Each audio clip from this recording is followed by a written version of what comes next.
This podcast is sponsored by Ramp. Are you the decision maker in your company? Consider this. For the first time in decades, there's a better option for a corporate card and spend management platform. Meet Ramp, the only corporate card and spend management system designed to help you spend less money so you can make more. Most corporate credit cards offer points as incentives, but those points amount to less than their worth in real cash value. Ramp's business cards offer you cash back, real money in your pocket. Plus, you control who spends what with each vendor. And Ramp's software collects and verifies receipts automatically, which means you'll stop wasteful spending and close your books in hours instead of days. Businesses that use Ramp add up to 5% to their bottom line the first year. If you're a decision maker, adding Ramp could be one of the best decisions you've ever made. And now get $250 when you join Ramp for free. Just go to ramp.com/easy. Ramp.com/easy. RAMP.com/easy. Cards issued by Sutton Bank and Celtic Bank, members of FDIC. Terms and conditions apply. And good morning. Happy Saturday. Welcome to another edition of the Northland Sports Page. I'm Brian Prudhomme. Dave Cook is across the table waving at me. That means he's here this Saturday morning. Welcome to our first show of October.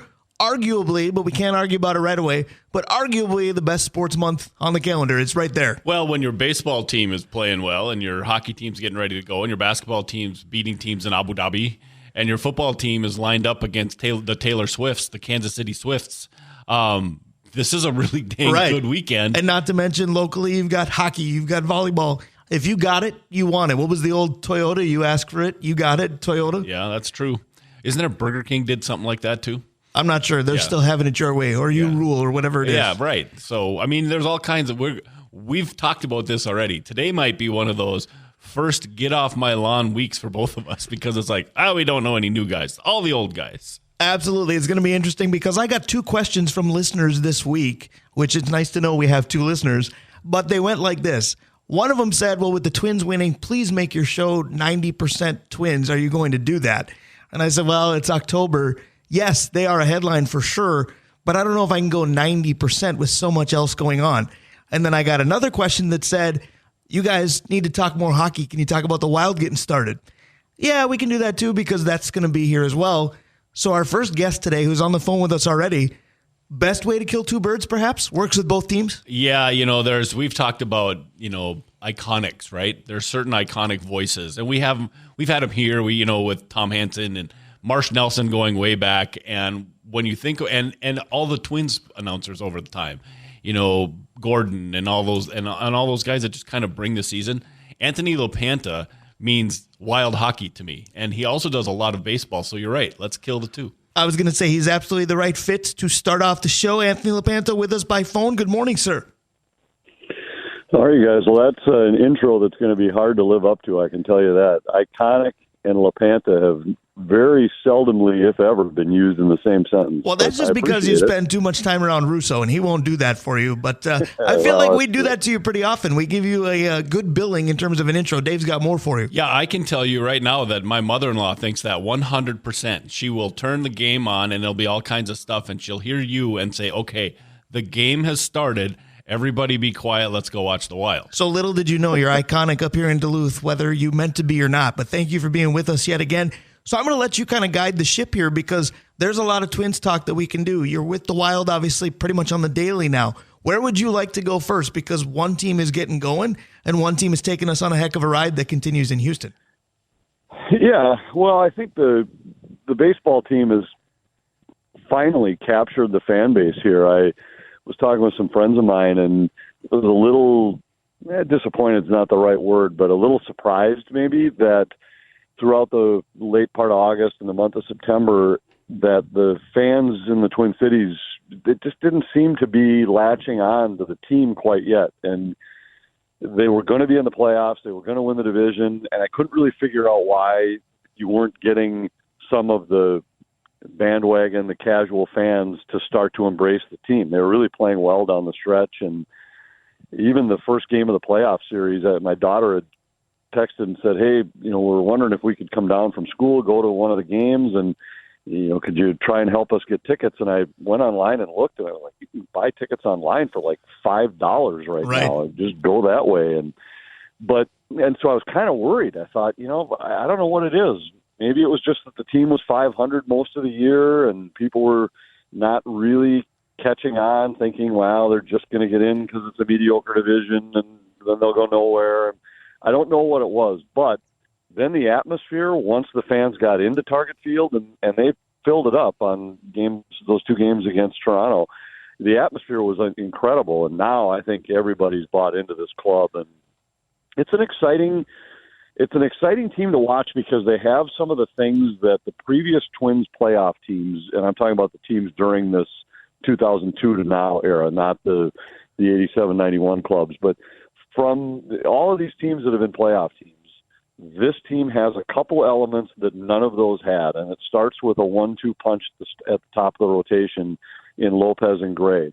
They nearly had it in 06 with Santana and Liriano, but then Liriano got hurt before the playoffs start and wasn't able to go, and would have been probably the team closest to this. But then they've got more power arms in the bullpen than the Twins have ever had. They've got 6 guys that come out of the pen throwing upper 90s and flirting with triple figures. And in the playoffs, you need guys that can come in and have swing and miss stuff, that can get strikeouts, that can get you out of big jams. And then you also need power, because I don't think it's the only way to score runs. I think sometimes teams exaggerate that a little too much. But in the playoffs, a lot of games are won just with long balls because you're facing pitching that isn't going to allow you very many opportunities to string 4, 5, 6 hits together in an inning. And the Twins have some of that. And so I think they've got some pieces in place where this team, maybe more than any of the others, was built to have a chance in the postseason. Right. I still think that if I was a betting man, I might bet the Astros in this series, but it wouldn't be out of the realm of possibility to see the Twins get great starts in games 2 and 3 from Lopez and Gray, and all of a sudden you got a chance to win a series.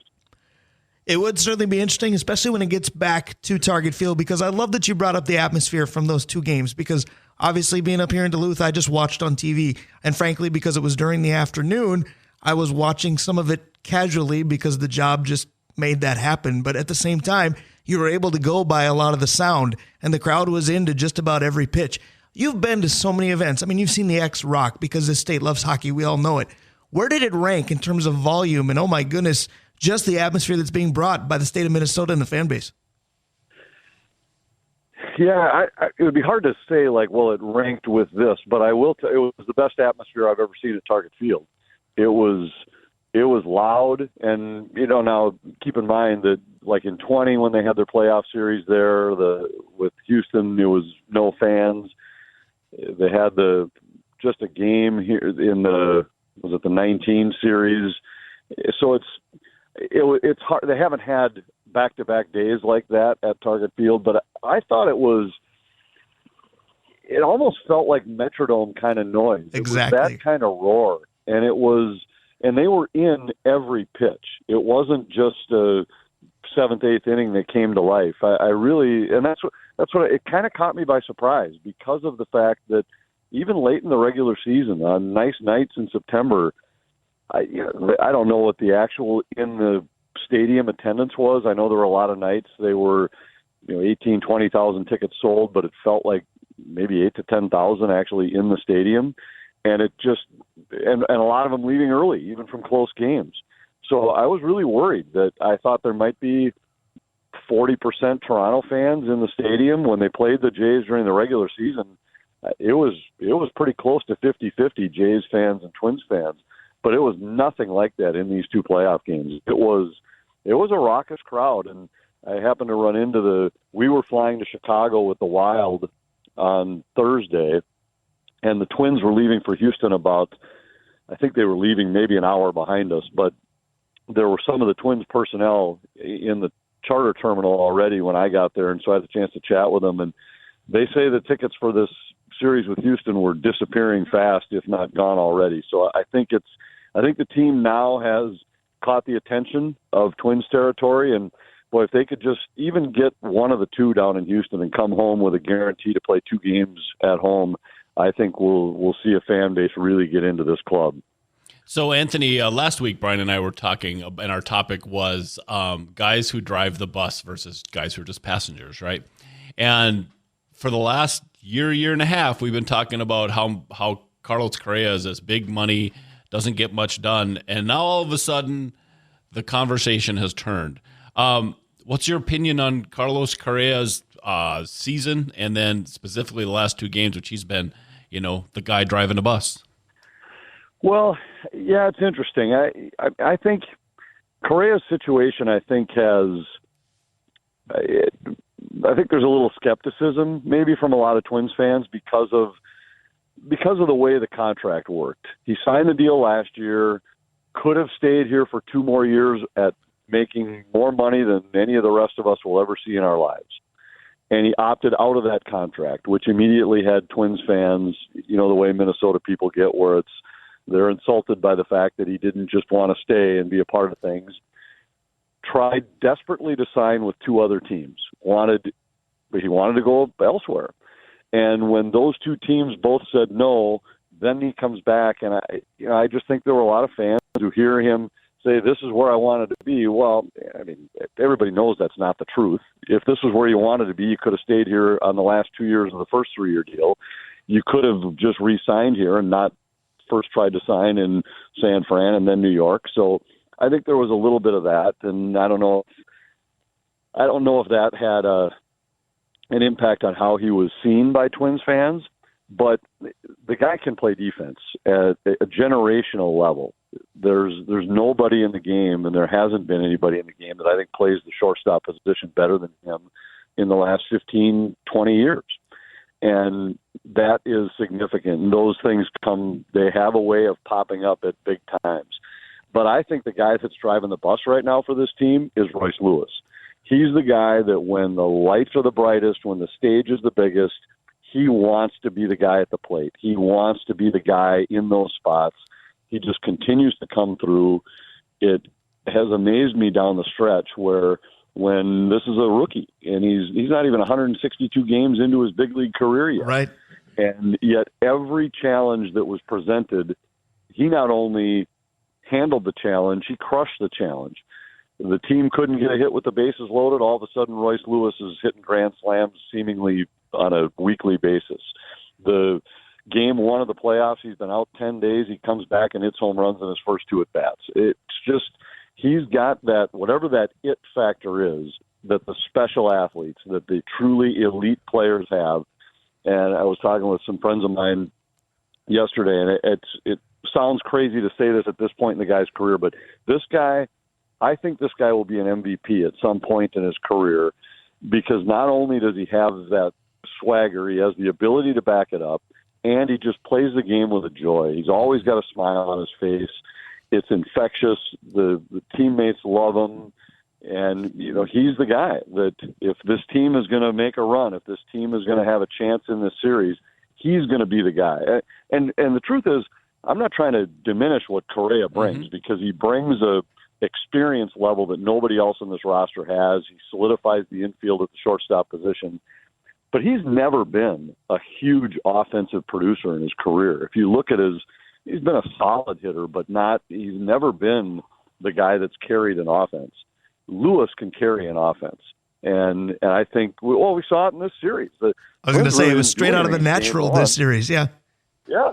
It's the 2 home runs in game 1, and they win the game. I mean, they only scored 5 runs in the series, so it isn't like this offense was rolling and it was Lewis hit a couple home runs in the first game. And if he's not healthy, I'm not sure they find a way to win that game. So I think he's the guy right now that is everything revolves around him in this lineup. And he's a special player, a special talent, a special person, and has a chance, if he can stay healthy, to be the face of this franchise moving forward. No question about it. Great answer, by the way. So Anthony LaPanta is with us on The Fan, and I know you've been on The Fan before, and a staple on The Fan is Dan Barrero's "We Didn't Need Him."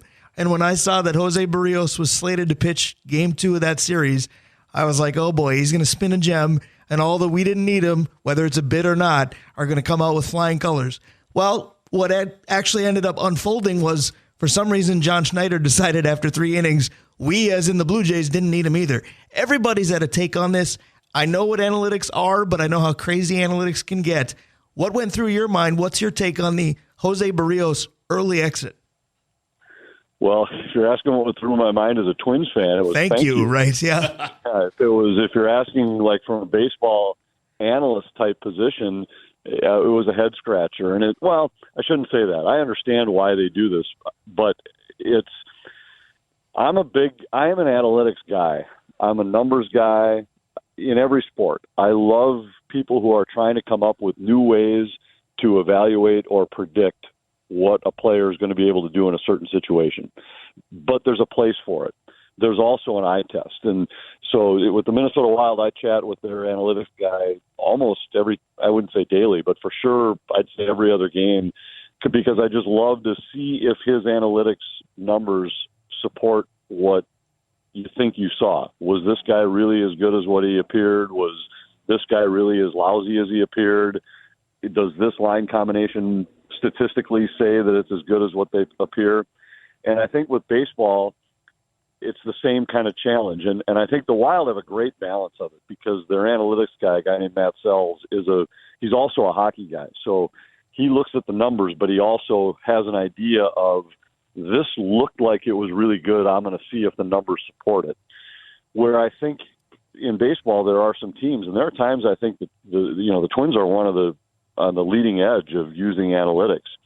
But there are times where you have to step back and say, okay, even coming into this game, we thought, let's let Barrios go, but the second time through, if he's facing these lefties, we want to go to the lefty. We want to get into the Twins bench because we know how they'll react to pitching changes. And so that, I think they came in with that plan and then just refused to stray from it when they ignored the human element of this is a guy who right now is pitching against the team that got rid of him and has a fire in his eye and the stuff right now that he looks like he's ready to go to war, ready to go through a wall for you. And I think sometimes you have to be able to see that and say, throw the analytics out because right now this guy looks nasty.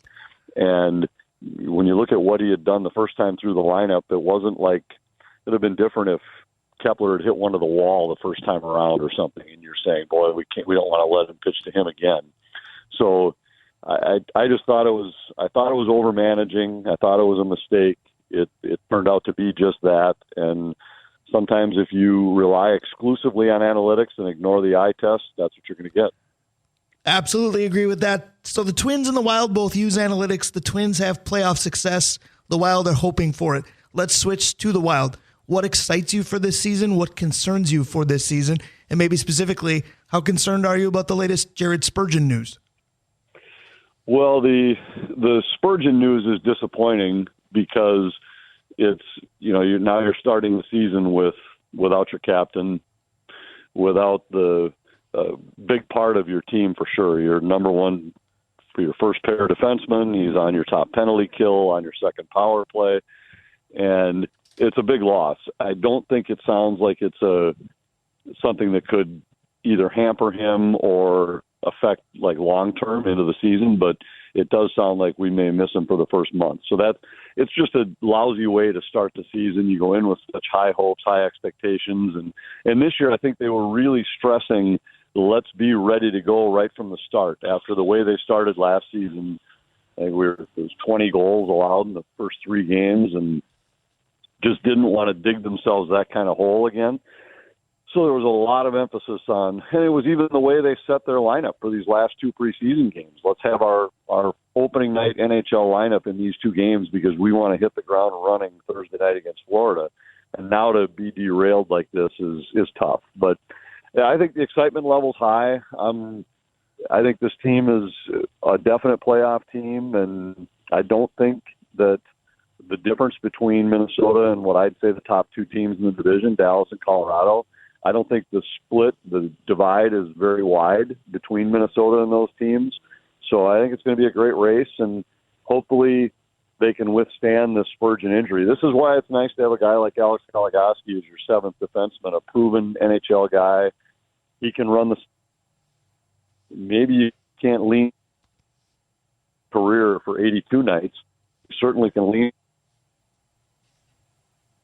ready to roll, and we'll see. He's going to play with Jake Middleton, which puts Alex on his off offside, offhand side. That could be a little bit of a challenge, but I think it just is a testament to having a seventh NHL defenseman at his level ready in the wings to jump in.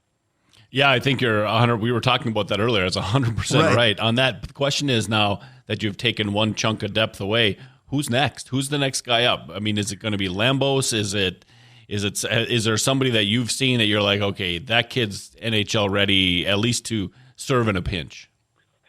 Yeah, well, they've got the three defensemen in Iowa, the three young guys who are definitely going to be a part of the future of this organization, and that's Hunt, Lambos, and O'Rourke. I think Hunt looked like the closest of those guys to me during camp.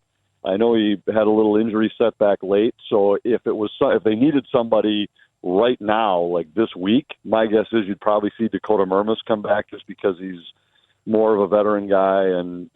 But if it was going to be a long term or maybe even a month down the road, I think some point this season we may see Hunt in NHL games if the Wild have another injury along the blue line. I think of those prospect guys, he looked like he was the closest to being NHL ready. But the last home preseason game last week against Chicago, I thought both Lambos and O'Rourke, who played together that night, I thought they both looked really good, looked more visible, more confident with the puck, and certainly guys that have taken the next step. I think this will be a big year for those guys in Iowa, because the reality is that as this Wild team emerges from the salary cap bind that they've been in and that they will be in this year and next, where they have to be 14 plus million under the cap, as they emerge from that, they've got the core pieces kind of locked in, but there are a couple holes that are going to have to be filled on their blue line.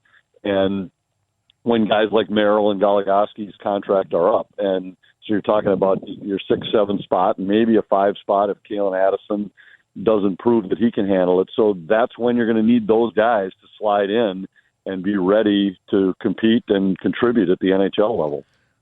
Absolutely. So I'm glad you mentioned the preseason, not only because that's where we are with the Wild playing again tonight, but I always wanted to know, what does the NHL mind need to look for in the preseason? Because you look at other sports, the NFL preseason is basically a sham. It's nothing like football.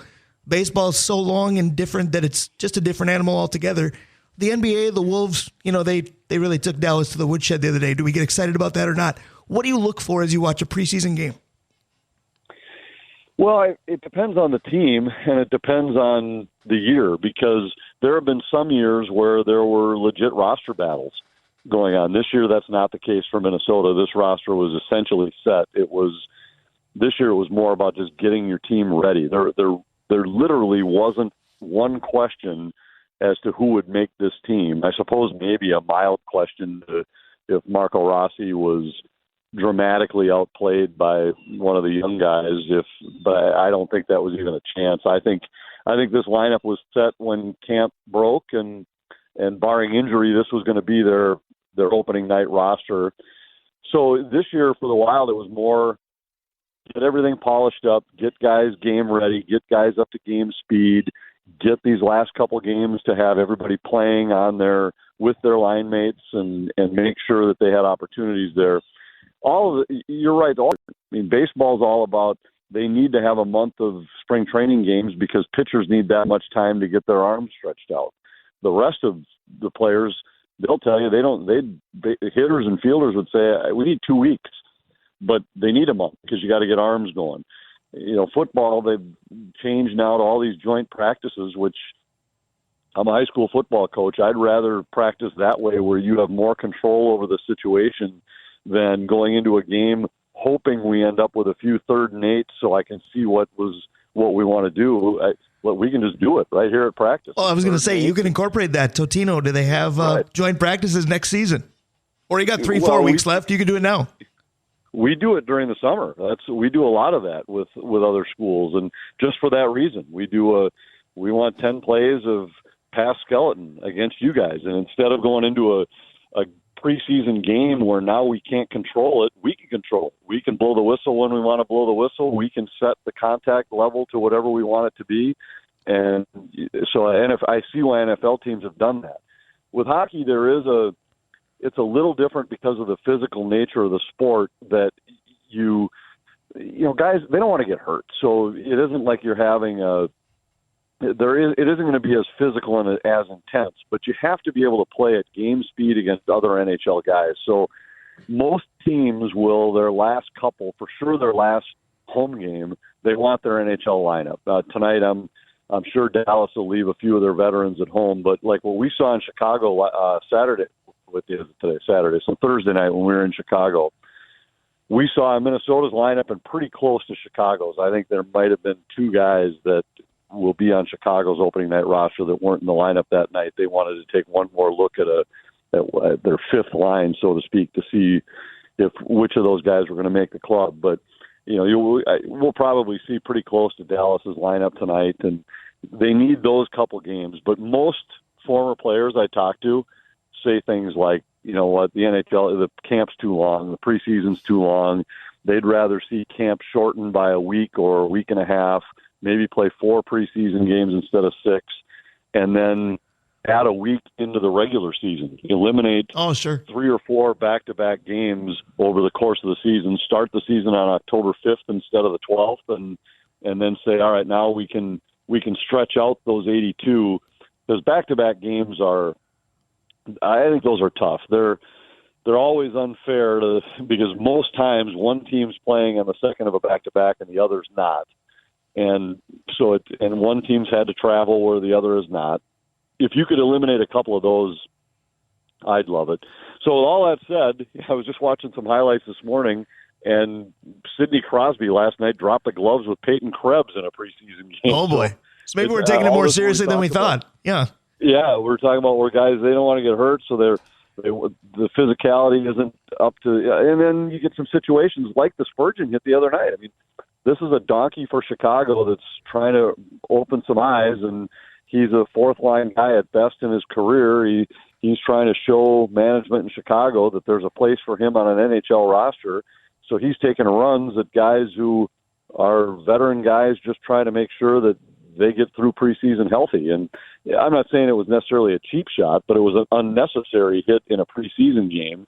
And, so I think there's probably a balance somewhere there. Sure. And you can't tell guys not to play hard. So if you're going to play those games, you have to expect that hits are going to come, and I guess you got to be ready for them. In a week, they could happen in a regular season game, and you're at just as much risk. So, I don't know. They got to have them, but they're kind of a necessary evil to get a team ready. That's exactly the term I was going to use. I got to close with this, because if I don't bring it up, I'm not doing my job correctly. Dave and I both, after the show, we're headed to the stadium for St. Scholastica today to take on Gustavus in MIAC football. Now, you and I both know, and I say this lightly as a St. Scholastica play-by-play guy, but you and I both know that the class of the MIAC traditionally resides in Collegeville. Give me the breakdown on the Johnnies, because, newsflash, they're very good again. Yeah, they are. I've been lucky this year. I've been able to see them play a couple times because the schedules have just worked where they've had home Saturdays. I saw their opener against Trinity, a highly rated Trinity team that was one of the most amazing comebacks that I've seen. Johnnies were down 17 in that game and came back in the fourth quarter and came back and won. I know they got pushed around in the second half at Whitewater. I didn't see that game, but listened to the call on the radio, and the second half got away from them. Wins over Bethel and Augsburg the last 2 weeks. I actually was texting a little bit with their defensive coaches this morning about their game in against Concordia in Collegeville today. And I think this is a good St. John's team that has the potential to be a great one. The moxie they showed coming from behind to win that game against Trinity in overtime, when teams have that in them, that's something special. No doubt. I think they still have some questions on defense. I think the game last week against Augsburg was a lot closer than they would have liked it to be, and they've just had some issues with ill-timed penalties, couple mistakes here and there that have kept games closer than they needed to be. It kind of happened for about half the game against Bethel, and before they put the hammer to Bethel in the second half. I think St. John's is a really good team. The quarterback is a good player. He's got some really good receivers. I think that they got to figure out a couple things on the defensive line and maybe one spot in the secondary. But if they can get that hammered out and ironed out, which they always do, I think this is a St. John's team that's going to be there at the end and going to have a chance to win some games in the playoffs. I was going to say, you nailed it when you said they always do, because lather, rinse, repeat. The Johnnies just tend to get it done. You always get it done very, very well with us. Thank you for the time once again. We will talk soon. I appreciate it. Yep, anytime. Absolutely. That is our guy, Anthony LaPanta. Twins, Wild, Mayak football. What can't he do? Whatever he can't do, Dave Hoops will take care of for us next. Stick around. Northland Sports Page. Brian Prudhomme, Dave Cook. Stick around. We'll be right back. This is the story of the one. As a maintenance engineer, he hears things differently. To the untrained ear, everything on his shop floor might sound fine, but he can hear gears grinding or a belt slipping. So he steps in to fix the problem at hand before it gets out of hand. And he knows Grainger's got the right product he needs to get the job done, which is music to his ears. Call, click Grainger.com, or just stop by. Grainger, for the ones who get it done. A little traveling man, courtesy of Ricky Nelson, our next guest. Again, I don't even know if we can call him a guest. He's one of our best sponsors. We have several, but he's definitely a traveling man. Dave Hoops will be with us in just a moment. But speaking of our sponsors and speaking of Dave's, I'm going to let Dave Cook give you the great list of sponsors we do have. It's not a great time to be confused. Nelson is like the kid of Ozzie and Harriet, right? Sure. Something like that. All right. Hey, we've got this fantastic group of sponsors, Brian. He's always got a great time for an off-the-wall question. Go ahead. People that are... people and companies that really take care of us, and let's start with Avenue 45. I know that the other day you said to yourself you looked a little unkempt. Yes, and so you dropped. Also known as unkempt, by. but yes, yeah. So you dropped by. Unkempt means I just let my belly go like Sean Kemp. But go ahead. And so when you're able to just worry a little bit about how you look, and you're able to drop by a place like Avenue 45, that's a win-win. Mount Royal Bottle Shop, by the way, they have Prosecco. They do. Yes, because we got that request late yesterday and from my sister and Dana as they were moving Mom into the apartment. And so they dropped by Mount Royal and took care of business. Stewart's Bike Sports and Trophies, Pier B Resort, Kohler Toyota and Kohler Hyundai, Comfort Systems, Arola Architecture Studio, Hoops Brewing, OAR Holding, Kraus Heating and Cooling, your Carrier HVAC authorized dealer, Advantage Emblem and Screen Printing, Sammy's Pizza, and the Blackwoods Group, including their locations on London Road, Proctor, Two Harbors, Blackwater downtown, Tavern on the Hill, where I was at yesterday with the same group of people. Never a bad choice. Nope. When it's time to do something up by the colleges, lunch, tavern. That is a good routine to get in. A good routine is spending Saturdays with Dave Hoops. I love the fact that no matter where he goes, and that list is extensive, that he makes time for us. Today, he is making time for us from Madison. Badgers homecoming against Rutgers. They kick off in about 25 minutes, so as soon as we let him go, he's going into the stadium. That's why I was kind of giving you the third base coach as you were going through those sponsors. And I was Brian Harpering. To keep it moving. Yeah, you were Brian Prudhomming at the pace you went. But we'll go to Dave Hoops. Dave Hoops from Madison. Good morning, sir. Hey, good morning, guys. It's exciting here. Just fall football, 80,000 screaming fans, kids everywhere, homecoming weekend. Finn's a senior. I'm not going to get much more of this, but a few more times this year. It's good stuff.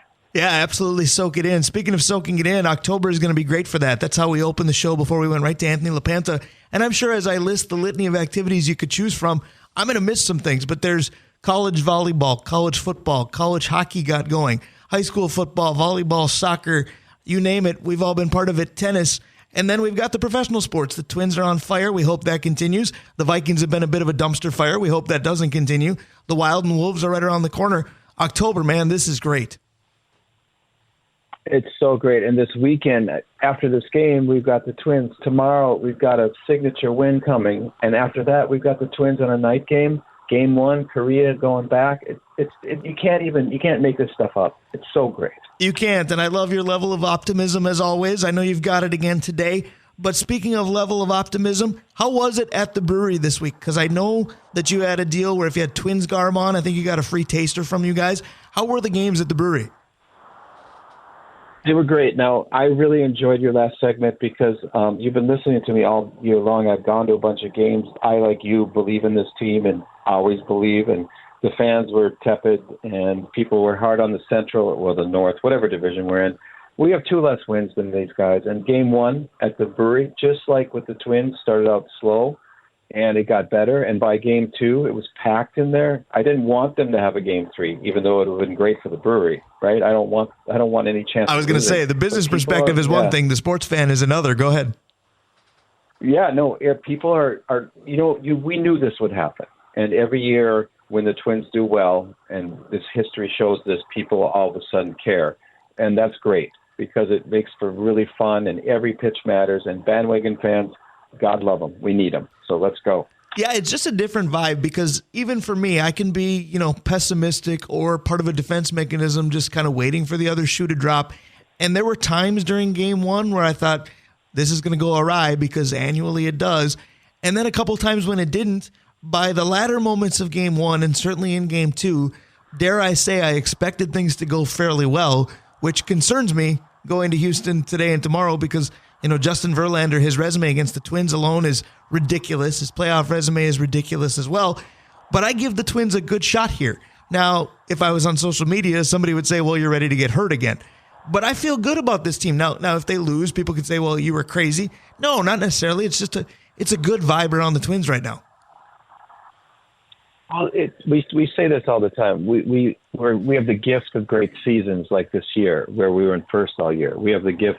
My hockey team can't win, but yet one of the best teams in history. The Vikings have the best record and top three in the last 25 years. You don't win the big ones. You still got the gift of a great season. Now, every second matters, and I am very confident the Twins are going to make a huge, huge statement this year. But there's no reason to be deflated. If they don't do it, they're here now. I think that's a good position for me, at least it is. I believe that. Brian, I'm going to agree with Dave because if you think about what we're doing today, right, or today and tomorrow, every game one has meaning, and every game is not. You're not ridiculous if you think there's a chance for an upset. The Twins are underdogs, the Gophers are big underdogs, the Vikings are underdogs, but there's no reason that any of the three teams couldn't pull one of these out of the hat. Right. And that's kind of the fun of it all because I think part of the mantra of Minnesota sports is we always focus on the games that we lost that we should have won. You're kind of playing with house money right now. If you beat the Chiefs, it's going to be great. Now, we can say long term, well, that got your hopes up and they may crash later. Whatever. There is going to be fans that have that as their mantra. We get it. The Twins are underdogs, but the Twins have done something that they hadn't done in 2 decades already. So I think, again, we're playing with house money. The Gophers are what the Gophers are. Michigan should go in and run roughshod over them. But if they don't, this is a lot of fun. It's a good time of year. It is a great time of year. But again, I'm not sure if the Gophers get run over. I almost went there. If the Gophers get run over, as you said, I think there's different issues because we're home this time. I mean, they should lose. But if they lose by 40, there's a different problem. And the crazy part here, Dave Hoops, is because right here, locally in Duluth, the big story is there's been Bulldog hockey the last couple of nights, women's side and now men's side coming. That's the great unifier in Duluth. We talk about the East-West divide and Packer fans, Viking fans, what have you. A lot of people, minus Dave Cook, unite when it comes to Bulldog hockey. I never thought we'd be in a situation, and I'm not saying this is a detriment to Bulldog hockey. I never thought in the first week in October that may be the 4th or 5th game on my must-do list. But for the brewery, that's a big deal because Bulldog hockey is a big part of what you guys do from a business perspective as well. Oh, it's huge. And, I think that I haven't seen the latest polls, but we're in the top 10 at least on preseason. I know that. And I think the expectations are that the NCAA is back and everything. This will be a more normal season. In fact, it could be a great season. And, yeah, we can't wait to welcome all the pre- and post-gamers into the brewery to, enjoy, watch, cheer. And you're right. We have just it's basically it's a fiesta of Thanksgiving of sports that we proudly and happily will have televised full time. It's great. No doubt about that, because maybe the best question is, which game are you going to try your darndest to watch? Because remote controls, radio dials, they're going to get workouts here over the next few days. So that's a great question of, which one are you going to watch when? But you've got great questions every week. You got the spotlight again, Dave Cook. All right, I've got a couple today for sure. I don't know, Dave, if you had a chance to see it, but I just showed Brian. Probably one of my favorite sports pictures in a long time is the picture of Simone Biles that just came out. Her on the balance beam, staring down the balance beam at the photographer. I'm wondering, gentlemen, what's your favorite sports photo, and of all time, like something that's iconic, something that sticks in your mind? Oh, that's an unfair question, Dave. Yes, there's thousands. I was going to say, because you've only got a few minutes and you've got to be in Camp Randall. Okay, I'm just going to say the very first one that came to my mind, and this might surprise you, it's Bjorn Borg winning in Paris on his hands and knees. Yeah. Open. And I don't know. That's the first one that came to mind. I could talk about this for an hour, but that's what I'm going to say. I think that's a great answer. For me, I localized it because it's not necessarily an original photo, but you think of the Bobby Orr goal, right? Yeah. And that's not where I'm going with this. But Minnesota has its own version with the Granlund playoff game winner. There's a photo just like that. We see it how many times when we go to the state tournament because it's up in the press box. I find myself staring at that one all the time. Yeah, and Dave, I'm going to be with you on kind of a weird one. It's Muhammad Ali standing over Joe Frazier, right? With the fist going down, and to me, that's like the first sports photo I saw, and I went, okay, that photo captures what happened. So yeah, no, I think that's a fun question. And Dave, we should sit around for an hour and talk. I was going to say, I think we just discovered an opening topic one week. Go ahead. All right, so Utah football gave. Did you just say 2 Utes? Go ahead. All 85 of their scholarship players, the NIL gave them pickup trucks for the just for playing college football at Utah.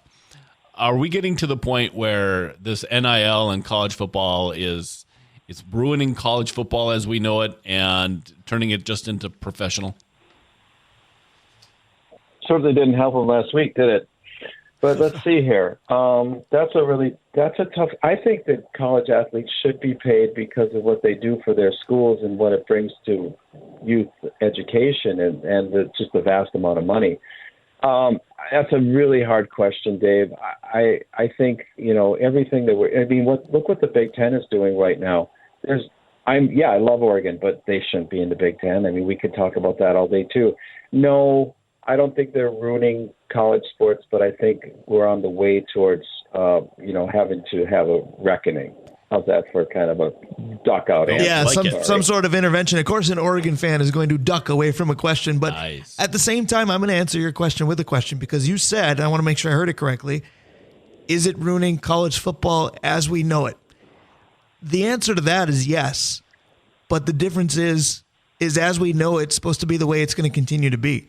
Because if this is just part of the revolutionizing of the game, I guess we shrug our shoulders and become the get off my lawn guys. But I am concerned when I know the goal of a student athlete is to be a student first, and they're not all going to go pro. We get commercials from the NCAA about that all the time. But when you've got potentially pro athletes like a Caleb Williams sitting there going, well, we'll just see you as the number one pick because I can make just as much money staying in school, that shouldn't be a thing. Now, the other side of that is regular non-athlete students do work studies, do internships. Athletes don't have as much spare time. They should be allowed to have an income as well. This is where they're saying they're getting it, but it's huge. Yeah, I can't imagine when people started talking about they should have I remember the conversations. They don't have a couple of bucks in their pocket, right, even to go to McDonald's. Okay, well, we missed that. And it's a violation to take it from us if we bought them a meal. Just think of all those 1970s and 80s movies that made fun of people paying off football players. That right now, that's common practice. I was going to say, it's the new norm. All right, so final question of the day, and it's one that it's maybe I waited too long. All right, so guys, Twins made a lot of good memories. Just this week? This past week. Right. Playoff, baseball. What's your favorite memory? Doesn't have to be Twins. Well, for me, it probably does, but go ahead. Dave Hoops, you go first. Well, really quick. So I lived in San Francisco when the Niners won 4 Super Bowls, and that was fine. I got to see how people react. They're not my team. But my second team is the Giants, and I got to see the Giants. I got to see them, and they also managed to, win the World Series every other year for a period of, 6 years or something like that. That's kind of my favorite memory of playoff baseball because the Twins, I was around in those years, and it was great, but the Giants is more fresh in my mind. So that's my answer. I think that's a fair take. I commend Dave Hoops because he stuck with one because I could give you about 5. Right. That's why I said maybe I waited too long for this one. I was going to say because as a kid growing up as a Twins fan, I thought the norm was going to be championships because they won when I was 8 and they won again when I was 12, and it was just how it worked. I remember jumping all over my dad the minute the final out of the 87 series happened. The Kirby home run to even get to Game 7 of 91 and then winning that one. I remember going bonkers each time. I've told the story about Kirk Gibson's home run in '88. I was the only one who saw it because we were at a party and everybody else went, oh, this game is over. And I drifted away just to see it, and I'm glad I did. The Joe Carter winner against Mitch Williams. That's a really good one. I was playing a ping pong match with my brother-in-law. He wasn't my brother-in-law at the time, but we were playing ping pong and kind of had the TV on in the background. And all of a sudden the game just stopped because, wait a minute, we're about to see a big moment. And we did. There's just so many that you can think of. And then as Dave was discussing San Francisco, I have to go off the field. I remember preparing to watch a World Series game and watching the news all night and worrying about family in San Jose because of the earthquake. Yeah, no, I think baseball playoffs lend themselves to memory. The Gibson home run's a great one. Carlton Fisk waving the one fair. The We Are Family Pirates where Willie Stargell would come through big, or when you saw John Candelaria come in bullpen to save a game. And nobody said Buckner. No, and nobody, but the Buckner time is that one of those. That was the first one probably for me. Yeah, and I just think baseball playoffs, as we saw this week, just lend themselves to moments. And the snap tag by Correa on Vladdy Jr. I think that's going to be one of those moments that we'll be talking about that in 40 years. The snap tag was great. Absolutely. So I'm going to take a segue off of that. What else is new? But Dave Hoops, I know we got to let you get into a football game with the Badger homecoming against Rutgers kicking off now in just 11 minutes. But Dave just talked about, making memories of playoff baseball. That allows the brewery to be a big part of sports memories for patrons as well. You guys are going to do some big things in the coming week, I assume. Oh, like crazy. Yeah, we'll continue to give away beer to anybody that comes in wearing gear. That's just always going to be the way it is. And that doesn't just mean the Twins. It means, the Vikings. It means the Packers. It means games. And tomorrow it's going to be just a packed day, packed house.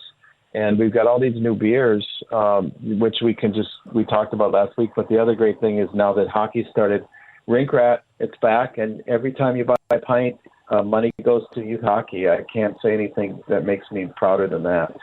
So come on down. And we just took the beer hall down, the outside beer garden. So it's going to be nice and cozy in there, and games and fun and sports and, the usual. I was going to say the community imprint that you have and the things you do for the community, that list is endless. Unfortunately, our time has ended. I could talk to you forever, but I want you to get into the game. Go ahead and have a blast, my friend. We'll talk next Saturday. Yeah, I can't wait. You guys have a really great Saturday, and hey, October Sports Month. Here we go. Boom. I am absolutely in love with it. Gotta love Dave Hoops as well. Up next, we'll play Buy or Sell. Gotta buy that October rocks in the sports world. Brian Prudhomme, Dave Cook, we're the Northland Sports Page. Stick around. We'll be right back. This is the story of the one. As head of maintenance at a concert hall, he knows the show must always go on. That's why he works behind the scenes, ensuring every light is working, the HVAC is humming, and his facility shines. With Grainger's supplies and solutions for every challenge he faces, plus 24/7 customer support, his venue never misses a beat. Call quickgrainger.com or just stop by. Grainger, for the ones who get it done. Back on the Northland Sports Page, looking for a good buy. Buy or sell is up next.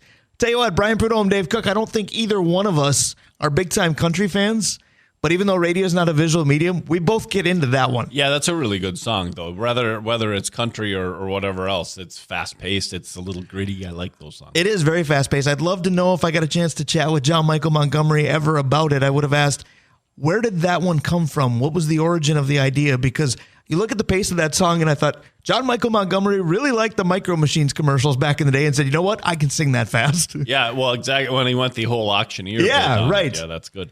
Hey, Brian, again, this show just wouldn't be what it is without our sponsors. It wouldn't be, period. And I was thinking about that the other day when I was talking to the fam about how long Mom's back, right? So she's got all kinds of questions about stuff like this and how long we've been in business, right? And we wouldn't have been in business at all without Ryan Arola over at our Arola Architecture Studio. Right. And he stood by us from day one. He did, and there's just not enough we can say about the loyalty and all that he's shown to the show. But we're also helped out by, Hoops Brewing. We just talked to Dave. OAR Holdings, Kraus Heating and Cooling, your Carrier HVAC authorized dealer. Advantage Emblem and Screen Printing, Sammy's Pizza, the Blackwoods Group, including their locations on London Road and in Proctor, and in Two Harbors, Blackwater downtown. I told you that we went to Tavern last night or yesterday, and we had a little bit of a problem with Dana's food. And the waiter came over and said, "Listen, we make it good or we make it right." And so they took care of it. They took care of us, and you don't get that everywhere, right? You're going to get people apologizing, but you don't always get people, to puff their chest out a little bit and say, "This is what we do," which I thought that was really cool. Avenue 45, Mount Royal Bottle Shop, Stewart's Bike, Sports, and Trophies, Pier B Resort, Kohler Toyota and Kohler Hyundai, and Comfort Systems. So grateful for each of those sponsors. We're going to play buy or sell. We encourage you to buy just about everything that those sponsors sell. And I can tell you that between Dave and I, people say, well, you've just got relationships because they sponsor the show. Yes, we have great relationships, and due to those, maybe they sponsor the show. But as you read those off, one of us, if not both of us, uses each and every one. Absolutely. We spend money at all of them. Absolutely. So speaking of spending money, are you going to buy or are you going to sell the thoughts that we have in this segment? How the game works if you're new to it. First of all, welcome. Where were you? But second of all, it breaks down like this. I'm going to give a statement with each of the 4 major leagues, NBA, NHL, NFL, MLB. If you agree with what I'm saying, you say buy, you tell me why. If you disagree with what I'm saying, you say sell, and you tell me why. Dave Cook is going to determine the order and, of course, give his hot takes as usual. I will warn you, most of these are usually very local, but we're going to have a lot of local focus coming up, especially in hour number 2. So we're going to go away from local in some of them today. All right. I don't know if that has any impact on how you want to play this. So let's start with hockey. All right, so the NHL, you did pick a local one here. This, I kind of brushed the surface with Anthony LaPanta, and I couldn't not do it. I would have been doing my job incorrectly. But buy or sell that the Jared Spurgeon injury news is perhaps the most devastating loss not named Kirill Kaprizov the Wild could have entering the season. So I'm going to sell. I'm going to sell for 2 reasons. One, I think that they have depth down to about 9, right? So are they going to be as good? No. But is there going to be a gaping hole? Also no. The other thing, Brian, and this is going to be a little hot takey. I think that's what I asked you for. Well done. I think that Spurgeon and Middleton are their number 2 defensive pair. I think it's Brodin and Faber is going to be their number 1 all year long. And so you've lost your 3rd or 4th defenseman, not your 1st or 2nd. What concerns me is Anthony was complimentary to Goligoski. We don't know if there's any gas left in that tank. Right. I know he couldn't see me. Why? Because radio is not a visual medium, but Goligoski was brought up, and not just because he was a Gopher, not just because I'm an East guy and he played at Grand Rapids, but you saw me roll my eyes at the thought of Goligoski contributing. But we'll see what happens. I'm going to sell as well. Now, my first thought should be, I have no idea because I've never been in the room on a hockey team. And word is that the room is sacred. Well, Jared Spurgeon is the proverbial leader of that room as a captain. So it could be huge. But you brought up my main reason for selling. If it was Brodin, I'm devastated. Partly because I think he's the most solid defensive defenseman in that group. But I also think you're right. If his partner's Faber and he's not part of this, if it's Brodin going down, Faber's a young kid going, who do I look to for help? Yep. So Brodin would be the bigger loss if it happened. Plus, if Dumba was still here, I think it would be like worse. Like because Faber wouldn't be here, so you'd be it. So if Faber wasn't here, you'd be leaning on Dumba even further if he was here. I had to clarify that. If Faber wasn't here, I did that for you. You're welcome. Yes, I think that I would be a little bit more panicky. All right, 1 league down, 3 to go. I'm not panicked yet, but we are close to the top of the hour. NBA. Again, I touched on this with Anthony LaPanta. The Timberwolves really did a great job in picking up a preseason victory. Take the value of that however you want to. Against the Dallas Mavericks earlier this week. Newsflash, they tip off in about 2 minutes again. Buy or sell that you put any stock in preseason performances in the NBA? I'm going to buy, but it's because they're, the Timberwolves are deep, right?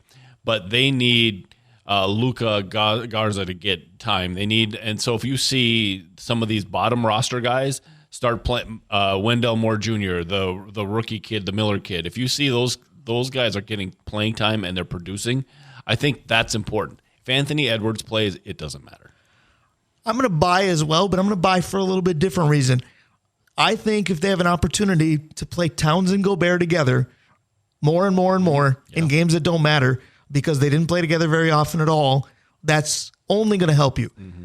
But my other part is I'm going to buy it. I'm going to do it kind of sheepishly because of who we are. We are Minnesota. We are the Timberwolves.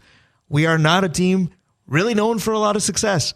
I'm afraid that we do, maybe as a fan base, put stock in preseason performances, and we go, look at the Wolves smoking everybody. And then when the regular season tips off and all the powers that be go, that was super cute. Now it's real. What are you going to do? Yeah, you just sounded like Fox Sports way back. We are Minnesota. Yeah. We are the Timberwolves. Yeah, we are Minnesota. We are Fox North. Do they say that anymore? I don't think they can. No, they don't, because Bally's got the thing. Well, and with Bally, it's where are you? I didn't want to broach that subject with Anthony LaPanta at all. All right, 2 down, 2 to go. You're determining the order of what's next. We're going to do football because we're going to end with playoffs. All right. In the NFL, there's a terrific game, and Dave Sinekin touched on this before us, and I hate the fact that I agreed with him on anything, because there's a great game Sunday night. But he said locally in Minnesota, who's going to watch it? Because the Twins are going to be playing at the same time tomorrow. But Sunday night, we're partying like it's 1995 again, because Cowboys-Niners should be an absolute gem. Should be. We'll wait and see. Buy or sell that the best team in the NFC, and you can pick which one it is, resides in that game. Oof, that's a tough question. Thank you. I'm going to tentatively sell, although it's really tentatively because San Francisco is built to win, right? I'm going to say it's Philadelphia, and I'll say that until I'm proven wrong, which could be this weekend. I'm going to buy that the best team in the conference is in that game. I'm not sure which one it is. My heart says San Francisco. I left my heart there. Do you really think Dallas is in this conversation? I do, but I don't, because the Arizona game should tell you resoundingly no. But at the same time, they run over everybody else. You can say who have they played? Well, and I still think we'll see if Brock Purdy continues to elevate. I still think Dallas, although Dak's not a superstar, no matter how much they want to make him one, I do think if you put them alongside each other, Dak Prescott is probably a more talented quarterback right now. But that's the only plays in the whole roster. Well, and the only thing for me with San Francisco is we're going to find out if Micah Parsons can stop the run, because It seems like if you take Christian McCaffrey away, which is not an easy thing for anybody to do, as a fantasy owner of CMC in one of my leagues, I'm grateful for that. But if you can take him away, San Francisco becomes very beatable. But right now, I do think it is the Niners. Philadelphia is probably second, but you look at the Eagles, and isn't it a little bit Viking-esque of last year? It's, hey, they're playing well enough to squeak by you each and every time. They just have a better reputation than the Vikings did last year. Yeah, I think there's a touch of overconfidence there as well. Right. Well, that stems from their coach, but you know what? It beats the alternative at the same time. That's true. Let's switch over to baseball because we're running into it. All right, so Major League Baseball, also not local, but sort of. Do you remember a week ago we did an evening show, and we talked about who are the Twins going to play? And everybody seemed to want Texas or Seattle. Seattle didn't make the playoffs, so that wasn't an option. But when Toronto did and was our matchup, I heard from multiple people, I so wish it would have been Texas. And I went, not me, because Scherzer hasn't even thrown. Eovaldi, we know how good he is. You're making up nicknames for him. He was lights out, and I just don't think you can keep that lineup down. Buy or sell that Texas is a force to be reckoned with, still alive in that American League. I'm going to sell. However, they may have the easiest route. Because Baltimore is 13 years old across the roster. Right, and Tampa had 12 people show up, and they kicked the ball all over the lot. You know, the thing about the Twins, the way the Twins played, and frankly Toronto, is we didn't throw the ball all over the place. Right. Tampa shot themselves in the foot. Over and over and over. Right, so I'm not sure that the Rangers still weren't the team the Twins should play, although let's be very thankful for what happened, right? That's not my point. But Baltimore, who knows? Baltimore might be dumb enough that they don't realize they're in a big spot and they're going to blow out Texas, but they also might take, what Gaetti say. They also might grab, their neck with both hands. It's hard to field the ball when both hands are on your neck. Right. So it'll be that playoff is going to be fascinating because you've got the team that should be it's loaded, but we don't know how they're going to react. See, and I'm not sure if I'm going to buy or sell this. I guess I have to buy because I brought it up. I've been kind of a Texas fan, kind of quietly. But I don't know how to react to these teams that have been on a bye. We talk about it in football all the time. You have the wild card round, and then you got these division champs or these top seeds that haven't played, and we don't know what's fantastic about them. And is the rest good, or is the rest going to be a detriment where they were, asleep at the wheel too long and they can't get back to the rhythm they had? I don't know what we're going to get from Houston today and tomorrow against the Twins. I don't know what you're going to get from Baltimore because, like you said, they haven't been here. But at the same time, they were so good during the season to not have to play this past week that the teams that are favored could blow both teams out. But I still think Texas is a force. You look at the middle of that lineup and you just go, hope for the best. I mean, you really got to pitch well against Texas. You do, but but they also, if you get past their starters, they're mush. Right. How does a 5-game series versus a best-of-3 go for them? Because the big thing for them, and we saw it with the Twins, the bullpen was shaky at times during the season. Then during the playoffs, it was lights out. Texas, same thing, at least through one series. Month and a half ago, I said if the Twins start playing like they can, they're going to be a tough out. They're a tough out. You mentioned the word tough. It's going to be a good segue into hour number 2. We're going to talk a lot about tough when we come back. The Twins may have a tough road, but at the same time, they're on the road. They're still playing. Everybody's happy about it. We are happy to say goodbye to hour number 1. Hour number 2 is next. Northland Sports Page. Stick around. We'll be right back. This is the story of the one. As a maintenance engineer, he hears things differently. To the untrained ear, everything on his shop floor might sound fine, but he can hear gears grinding or a belt slipping. So he steps in to fix the problem at hand before it gets out of hand. And he knows Grainger's got the right product he needs to get the job done, which is music to his ears. Call, click Grainger.com, or just stop by. Grainger, for the ones who get it done.